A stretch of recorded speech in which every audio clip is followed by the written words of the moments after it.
पीत पद्म शुक्ल लेश्या द्वित्रिशेषेषु अर्थात 2 युगलों में, 3 युगलों में तथा शेष युगलों में पीत, पद्म और शुक्ल लेश्या होती है।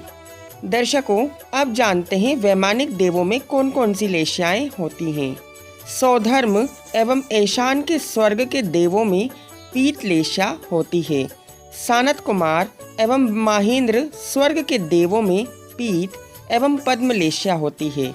ब्रह्म ब्रह्मोत्तर एवं लांतव कापिष्ट स्वर्ग के देवों में पद्म लेश्या होती है। शुक्र महाशुक्र शतार सहस्त्रार स्वर्ग के देवों में पद्म एवं शुक्ल लेश्या होती है।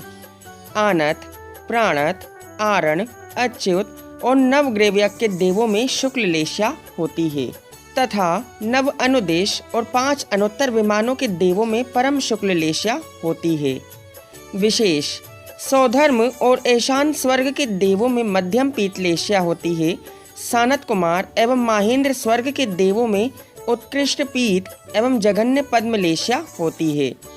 ब्रह्म ब्रह्मोत्तर लांतव कापिष्ट एवं शुक्र महाशुक्र स्वर्ग के देवों में मध्यम पद्म लेश्या होती है।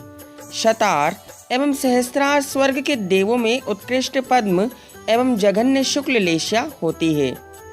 आनत से लेकर नवग्रेव्यक तक के देवों में मध्यम शुक्ल लेश्या होती है तथा नव अनुदेश एवं 5 अनुत्तर विमानों के देवों में उत्कृष्ट शुक्ल लेश्या होती है। ये कल्पोपन्न देव कहलाते हैं। हमने ये पूर्व में जाना, लेकिन यह ज्ञात नहीं हुआ कि कल्प कौन है। अब इसी को बताने के लिए आचार्य श्री आगे सूत्र कहते हैं। प्राग ग्रेविकेभ्य कल्पः अर्थात ग्रेविकों के पहले कल्प संज्ञा है, अर्थात 16 स्वर्गों की कल्प संज्ञा कहलाती है। अब वैमानिक देवों के विशेष लौकांतिक देवों का निवास स्थान बताने के लिए आचार्य श्री उमा स्वामी महाराज आगे सूत्र कहते हैं। ब्रह्म लोकालया लोकांतिकः अर्थात लौकांतिक देवों का निवास स्थान ब्रह्मलोक अर्थात 5वां स्वर्ग है। दर्शकों, अब जानते हैं लौकांतिक देव कौन हैं एवं कहाँ रहते हैं। 5वें ब्रह्मलोक नामक स्वर्ग के अंत में रहने वाले लौकांतिक देव कहलाते हैं। ये एक भवावतारी होते हैं। ये विषयों से रहित होते हैं, अतः इन्हें देव ऋषि भी कहते हैं। ये द्वादशांग के पाठी होते हैं। मात्र तीर्थंकर भगवंतों के तप कल्याणक में उनके वैराग्य की प्रशंसा करने आते हैं। एक भवावतारी जीव कौन कौन से होते हैं। सौधर्म इंद्र की शची, उसी के सोम आदि 4 लोकपाल पूर्वादि दिशाओं में क्रमशः सोम, यम, वरुण और धनद अर्थात कुबेर होते हैं। सानत कुमार आदि दक्षिणेंद्र लोकांतिक देव और सर्वार्थ सिद्धि विमान के देव एक भवावतारी होते हैं। लोकांतिक देवों के भेदों का कथन करने के लिए यहाँ पर आचार्य श्री उमा स्वामी महाराज आगे सूत्र कहते हैं। सारस्वतादित्य वन्यरुण गर्द तोय तुषिता व्याबाद अरिष्ठाश्च अर्थात सारस्वत, आदित्य, वन्ही, अरुण, गर्दतोय, तुषित, अव्यबाद और अरिष्ट ये लोकांतिक देवों के 8 भेद कहलाते हैं। दर्शकों, अब जानते हैं लोकांतिक देवों की समग्र संख्या कितनी है एवं लोकांतिक देव कौन बनते हैं। इनकी संख्या 4,07,806 है। विशेष लोकांतिक देवों की संख्या 4,07,806 है, किंतु मतांतर से सारस्वत एवं आदित्य की संख्या 7,07,707 मानने से कुल संख्या 4,07,820 भी होती है। 12 भावनाओं के बारंबार चिंतन करने से सम्यक दृष्टि मुनि लोकांतिक देव बनते हैं तथा श्रावक भी इंद्र या लोकांतिक पद प्राप्त कर सकते हैं तथा चा से दिशा और विदिशा के मध्य 2-2 देव होते हैं। दर्शकों, अब जानते हैं लोकांतिक देवों की संख्या कितनी होती है।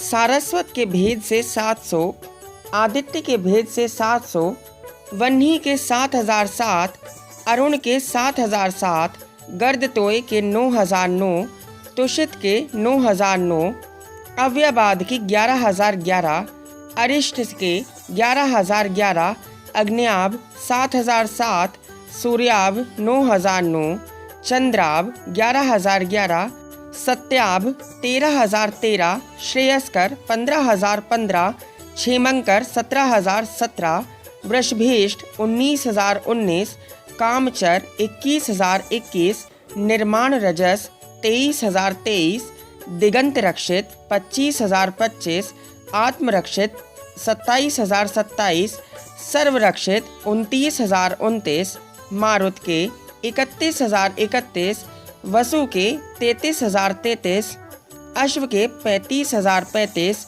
विश्व के 37,037 मिलाकर इस प्रकार इन 40 लोकांतिक देवों की संख्या 4,07,806 होती है। तिलोय परिणति ग्रंथ के लोक विभाग के अनुसार सारस्वत देव की संख्या 707 भी कही गई है। दर्शकों, अब अनुदेश और अनुत्तरवासी देवों के मोक्ष गमन का नियम कहने के लिए आचार्य श्री उमा स्वामी महाराज आगे सूत्र कहते हैं। विजयादिषु द्विचर्मः, अर्थात विजय, वैजयंत, जयंत, अपराजित और नव अनुदिश विमानों के देव द्विचरम शरीरी होते हैं, अर्थात मनुष्य के 2 जन्म लेकर अवश्य ही मोक्ष चले जाते हैं, अर्थात विजयादिक से चय कर मनुष्य होते हैं तथा मुनिव्रत धारण करके विजयादिक में जन्म लेते हैं, फिर वहां से मरण कर मनुष्य होकर मोक्ष जाते हैं। विजयादिक मनुष्य होकर बीच में यदि सौधर्म आदि स्वर्ग में उत्पन्न हो तो उसकी व्याख्या नहीं की गई है। अब जीव के औदायिक भावों को बताते हुए तिर्यंच गति औदायी की कही गई है। इसी हेतु पुनः स्थिति का कथन करते हुए तिर्यग योनि जानाम चा ये सूत्र कहा गया है, किंतु यह नहीं जान सके कि तिर्यंच कौन है। अब इसी को जानने के लिए आचार्य श्री आगे सूत्र कहते हैं। औपपादिक मनुष्येभ्य शेषास्त्रियग योनयः, अर्थात उपपाद जन्म वाले देव और नारकी एवं मनुष्यों के अलावा शेष बचे हुए तिर्यंच योनि वाले जीव हैं। भवनवासी देवों की उत्कृष्ट आयु बताने के लिए आचार्य श्री आगे सूत्र कहते हैं। स्थिति, रसुर, नाग, सुपर्ण, द्वीप, शेषाणाम सागरोपम त्रिपल्योपमार्ध हीनमितः, अर्थात भवनवासी देवों में असुर कुमार, नाग कुमार, सुपर्ण कुमार, द्वीप कुमार और शेष देवों की आयु क्रमशः 1 सागरोपम, 3 पल्ले, 2.5 पल्ले, 2 पल्ले और 1.5 पल्ले प्रमाण हैं। दर्शकों, अब जानते हैं भवनवासी देवों के भेद, उनके मुकुटों के चिन्ह, आहार का अंतराल, श्वासोच्छ्वास का अंतराल, अवगाना एवं उनकी आयु। आइए इसको हम टेबल के माध्यम से समझते हैं। भवनवासी देवों में सबसे पहले असुर कुमार आते हैं। इनके मुकुट पर चूड़ामणि का चिन्ह, इनके आहार का अंतराल 1000 वर्ष, श्वासोच्छ्वास का अंतराल 15 दिन, इनकी उत्कृष्ट आयु 1 सागर, जगन्य आयु 10,000 वर्ष और इनकी अवगाना 25 धनुष प्रमाण होती है। दूसरे नाग कुमार, इनके मुकुट पर सर्प का चिन्ह, आहार का अंतराल 12.5 दिन, श्वासोच्छ्वास का अंतराल 12.5 मुहूर्त और इनकी उत्कृष्ट आयु 3 पल्ले और इनकी जगन्य आयु भी 10,000 वर्ष और इनकी अवगाना 10 धनुष प्रमाण है। तीसरे सुपर्ण कुमार, इनके मुकुट पर गरुड़ का चिन्ह, आहार का अंतराल 12.5 दिन, श्वासोच्छ्वास का अंतराल 12.5 मुहूर्त, उत्कृष्ट आयु 2.5 पल्ले और सभी देवों की जघन्य आयु 10,000 वर्ष और सभी की अवगाना 10 धनुष बताई गई है। चौथे द्वीप कुमार, इनके मुकुट पर हाथी का चिन्ह, आहार का अंतराल 12.5 दिन, श्वासोच्छ्वास का अंतराल 12.5 मुहूर्त, इनकी उत्कृष्ट आयु 2 पल्ले होती है। पांचवे उदधि कुमार, इनके मुकुट पर मगर का चिन्ह, आहार का अंतराल 12 दिन, श्वासोच्छ्वास का समय 12 मुहूर्त और इनकी उत्कृष्ट आयु 1.5 पल्ले की है। छठवें स्तनित कुमार, इनके मुकुट पर स्वस्तिक का चिन्ह, आहार का अंतराल 12 दिन, श्वासोच्छ्वास का समय 12 मुहूर्त और इनकी उत्कृष्ट आयु 1.5 पल्ले की है। सातवें विद्युत कुमार, इनके मुकुट पर वज्र का चिन्ह, इनका आहार का अंतराल 12 दिन, श्वासोच्छ्वास का अंतराल 12 मुहूर्त और इनकी भी उत्कृष्ट आयु 1.5 पल्ले की है। आठवें दिग कुमार, इनके मुकुट पर सिंह का चिन्ह, आहार का अंतराल 7.5 दिन, श्वासोच्छ्वास का समय 7.5 मुहूर्त और इनकी उत्कृष्ट आयु भी 1.5 पल्ले की है। 9वें अग्नि कुमार, इनके मुकुट पर कलश का चिन्ह, आहार का अंतराल 7.5 दिन, श्वासोच्छ्वास का अंतराल 7.5 मुहूर्त और इनकी उत्कृष्ट आयु 1.5 पल्ले की है। 10वें वायु कुमार, इनके मुकुट पर तुरग का चिन्ह, आहार का अंतराल 7.5 दिन, श्वासोच्छ्वास का अंतराल 7.5 मुहूर्त और इनकी भी उत्कृष्ट आयु 1.5 पल्ले की होती है। यहाँ पर सभी देवों की जघन्य आयु 10,000 वर्ष और अवगाहना 10 धनुष प्रमाण बताई गई है। 1 पल्ले आयु वाले देव 5 दिन के अंतराल से आहार एवं श्वासोच्छ्वास 5 मुहूर्त में ग्रहण करते हैं एवं 10,000 वर्ष आयु वाले देव 2 दिन के अंतराल से आहार एवं यहाँ 7 श्वासोच्छ्वास लेने पर वहाँ 1 श्वासोच्छ्वास ग्रहण करते हैं। अब सौधर्म ईशान स्वर्ग के देवों की आयु को बताने के लिए आचार्य श्री आगे सूत्र कहते हैं। सौधर्म ईशानयो सागरोपमे अधिके, अर्थात सौधर्म और ईशान स्वर्ग के देवों की उत्कृष्ट आयु 2 सागर से कुछ अधिक है। आगे के 2 स्वर्गों के देवों की आयु का ज्ञान कराने के लिए आचार्य श्री उमा स्वामी महाराज आगे सूत्र कहते हैं। सानत कुमार माहेंद्रयो सप्त, अर्थात सानत कुमार एवं माहेंद्र स्वर्ग के देवों की आयु 7 सागर से कुछ अधिक है। दर्शकों, शेष कल्पों के देवों की उत्कृष्ट आयु का ज्ञान कराने के लिए आचार्य श्री आगे सूत्र कहते हैं। त्रिसप्त नवैकादश त्रयोदश पंचदश भी रधिकानि तु, अर्थात ब्रह्म आदि स्वर्गों के देवों की आयु पूर्व सूत्र में 7 सागर में क्रम से 3, 7, 9, 11, 13 और 15 सागर से अधिक बताई गई है। तो से यहाँ पर अधिक 12वें स्वर्ग तक कही गई है। कल्पवासी देवों की आयु व अवगाहना कितनी होती है, आइए इसे भी हम टेबल के माध्यम से समझते हैं। कल्पवासी देवों में सौधर्म ईशान स्वर्ग के देवों के मुकुटों पर 12 एवं मृग का चिन्ह होता है। इनकी उत्कृष्ट आयु 2 सागर से कुछ अधिक और जघन्य 1 पल्ले से कुछ अधिक कही गई है। सानत कुमार माहेंद्र स्वर्ग के देवों के मुकुट पर भैंसा एवं मत्स्य का चिन्ह होता है। इनकी उत्कृष्ट आयु 7 सागर से कुछ अधिक और जघन्य आयु 2 सागर से कुछ अधिक होती है। इनकी अवगाहना 6 हाथ है। ब्रह्मोत्तर के मुकुट पर कछुआ और मेंढक का चिन्ह होता है। इनकी उत्कृष्ट आयु 10 सागर से कुछ अधिक और जघन्य 7 सागर से कुछ अधिक है। इनकी अवगाहना 5 हाथ प्रमाण है। लांतव कापिष्ट स्वर्ग के देवों के मुकुट पर घोड़ा एवं हाथी का चिन्ह होता है। इनकी उत्कृष्ट आयु 14 सागर से कुछ अधिक और जघन्य आयु 10 सागर से कुछ अधिक है। इनकी अवगाहना 5 हाथ प्रमाण है। शुक्र महाशुक्र स्वर्ग के देवों के मुकुटों पर चंद्रमा एवं सर्प का चिन्ह होता है। इनकी उत्कृष्ट आयु 16 सागर से कुछ अधिक और जघन्य आयु 14 सागर से कुछ अधिक है। इनकी अवगाहना 4 हाथ प्रमाण है। शतार सहस्त्रार स्वर्ग के मुकुटों पर खड्गी और छगल का चिन्ह होता है। इनकी उत्कृष्ट आयु 18 सागर से कुछ अधिक और जघन्य आयु 16 सागर से कुछ अधिक है। इनकी अवगाहना भी 4 हाथ प्रमाण है। आनत और प्राणत स्वर्ग के देवों के मुकुटों पर बैल का चिन्ह होता है। इनकी उत्कृष्ट आयु 20 सागर है और जघन्य आयु 18 सागर। इनकी अवगाहना 3.5 हाथ प्रमाण है। आरण और अच्युत स्वर्ग के देवों के मुकुटों पर कल्प वृक्ष का चिन्ह होता है। इनकी उत्कृष्ट आयु 22 सागर और जघन्य आयु 20 सागर प्रमाण है और इनकी अवगाहना 3 हाथ बताई गई है। विशेष त्रिलोक सार ग्रंथ में 14 इंद्रों की मान्यता है, अतः इनके चिन्ह भी 14 बताए गए हैं। दर्शकों, अब जानते हैं साधिक आयु का अर्थ क्या है।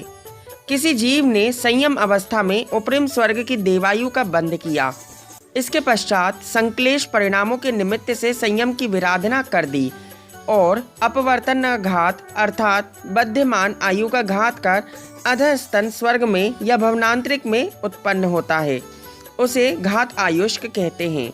घात आयुष्क सम्यक दृष्टि को अपने अपने विमानों की आयु से अंतर मुहूर्त कम आधा सागर अधिक आयु मिलती है। और यदि वे मिथ्या दृष्टि हो गया तो उसे आयु से पल्ले के असंख्यातवें भाग अधिक मिलेगी। इसे ही साधिक आयु कहते हैं। अब कल्पातीत देवों की आयु का ज्ञान कराने के लिए आचार्य श्री आगे सूत्र कहते हैं। आरण अच्युता दूर्ध्वमे के केन नवसु ग्रेवकेषु विजयादिषु सर्वार्थ सिद्धौचा। अर्थात आरण और अच्युत स्वर्ग से आगे नवग्रीवकों एवं नव अनुदिशों में विजय, वैजयंत, जयंत और अपराजित विमानों में तथा सर्वार्थ सिद्धि में एक एक सागर की वृद्धि करनी चाहिए। दर्शकों, अब जानते हैं नवग्रीवकों, नव अनुदिशों एवं 5 अनुत्तर देवों की आयु व अवगाहना कितनी होती है। ग्रीवकों में क्रमशः उत्कृष्ट आयु 23 सागर, 24 और 25 सागर तक, जगन्य आयु 22, 23, 24 सागर तक और अवगाहना 2.5 हाथ प्रमाण है। मध्यम ग्रीवकों में क्रमशः 26 से लेकर 28 सागर तक और जगन्य आयु 25 से लेकर 27 सागर तक और अवगाहना 2 हाथ प्रमाण है। उपरिम ग्रीवकों में क्रमशः 29 से लेकर 31 सागर तक और जगन्य आयु 28 से लेकर 30 सागर तक और अवगाहना 1.5 हाथ प्रमाण है। नव अनुदिशों में 32 सागर की उत्कृष्ट आयु, जगन्य आयु 31 सागर और अवगाहना 1.5 हाथ प्रमाण है। 4 अनुत्तरों में 33 सागर की उत्कृष्ट, जगन्य 32 सागर और अवगाहना 1 हाथ है। सर्वार्थ सिद्धि में उत्कृष्ट आयु 33 सागर, जगन्य आयु भी 33 सागर और अवगाहना 1 हाथ प्रमाण है। विशेष अनुदिशों में अवगाहना 1.25 हाथ प्रमाण होती है। दर्शकों, अब जानते हैं कल्पवासी और कल्पातीत देवों में आहार और श्वासोच्छ्वास कब होता है। जितने सागर की आयु वाले देव होते हैं उतने 1000 वर्ष के बाद आहार ग्रहण करते हैं एवं उतने पक्ष के बाद श्वासोच्छ्वास ग्रहण करते हैं। जैसे 7 सागर किसी देव की आयु है तो वे 7000 वर्ष बाद आहार एवं 7 पक्ष बाद श्वासोच्छ्वास ग्रहण करेगा। अब जानते हैं कल्पवासी देवियों की उत्कृष्ट एवं जगन्य आयु कितनी होती है। पहले स्वर्ग में देवियों की उत्कृष्ट आयु 5 पल्ले और जगन्य 1 पल्ले से कुछ अधिक होती है। दूसरे में उत्कृष्ट आयु 7 पल्ले की और जगन्य 1 पल्ले से कुछ अधिक। तीसरे स्वर्ग में उत्कृष्ट आयु 9 पल्ले, जगन्य आयु 7 पल्ले की होती है। चौथे स्वर्ग में उत्कृष्ट आयु 11 पल्ले की और जगन्य 9 पल्ले की होती है। पांचवें स्वर्ग में उत्कृष्ट आयु 13 पल्ले की और जगन्य 11 पल्ले की होती है। छठवें स्वर्ग में 15 पल्ले की और 13 पल्ले की जगन्य आयु होती है। सातवें स्वर्ग में 17 पल्ले की उत्कृष्ट और 15 पल्ले की जगन्य आयु होती है। आठवें स्वर्ग में 19 पल्ले की उत्कृष्ट और 17 पल्ले की जगन्य आयु होती है। 9वें स्वर्ग में 21 पल्ले की उत्कृष्ट आयु और 19 पल्ले की जगन्य आयु होती है। 10वें स्वर्ग में 23 पल्ले की उत्कृष्ट और 21 पल्ले की जगन्य आयु होती है। 12वें स्वर्ग में 27 पल्ले की उत्कृष्ट और 25 पल्ले की जगन्य आयु होती है। 13वें स्वर्ग में उत्कृष्ट आयु 34 पल्ले और जगन्य 27 पल्ले की होती है। 14वें स्वर्ग में 41 पल्ले की उत्कृष्ट आयु और 34 पल्ले की जगन्य आयु होती है। 15वें स्वर्ग में 48 पल्ले की उत्कृष्ट और 41 पल्ले की जगन्य आयु होती है। अंतिम 16वें स्वर्ग में 55 पल्ले की उत्कृष्ट आयु और 48 पल्ले की जगन्य आयु होती है। दर्शकों, अब स्वधर्म और ऐशान स्वर्ग में जगन्य आयु का ज्ञान कराने के लिए आचार्य श्री उमा स्वामी महाराज आगे सूत्र कहते हैं।